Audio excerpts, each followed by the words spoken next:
Imagine for a moment that what you've been led to believe about so-called communist countries is, in fact, a half-truth. You've heard the term communist tossed around, associated with nations like China, North Korea, and Cuba. But what if I told you that these so-called communist countries aren't really communist at all? The truth is, there's a stark contrast between the theory of communism as it was initially conceived and the practices of these nations. This discrepancy lies in the existence of class, state, and currency, three elements that genuine communism seeks to abolish. Communism, as envisioned by Karl Marx, is a classless society. It's a societal structure where everyone contributes according to their abilities and receives according to their needs.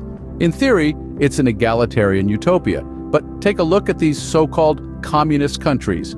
They teem with class distinctions. A ruling elite presides over the masses, amassing wealth and power.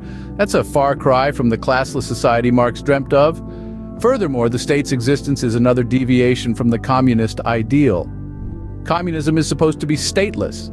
It's a society where people collectively own and control property and resources, but in these nations, the state controls nearly everything.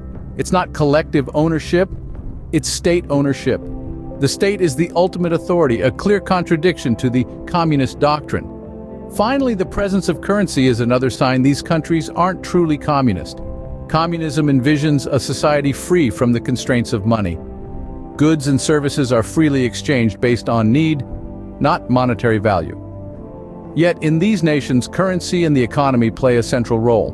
Money is still a driving force, and economic disparity is evident. In summary, these so-called communist countries don't align with the tenets of communism. The existence of class, the state's dominance, and the reliance on currency paint a picture far removed from the communist ideal.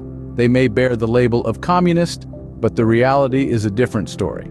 The truth is often more complex than labels and definitions. It's essential to delve beneath the surface, to question and understand, because sometimes what's touted as communism is, in reality, quite the opposite. So, next time someone brings up communist countries, remember to question, are they truly communist? Or are they just wearing the label without embodying the theory? Because as we've seen, class, state, and currency, these characteristics of so-called communist nations are far from the communist ideal.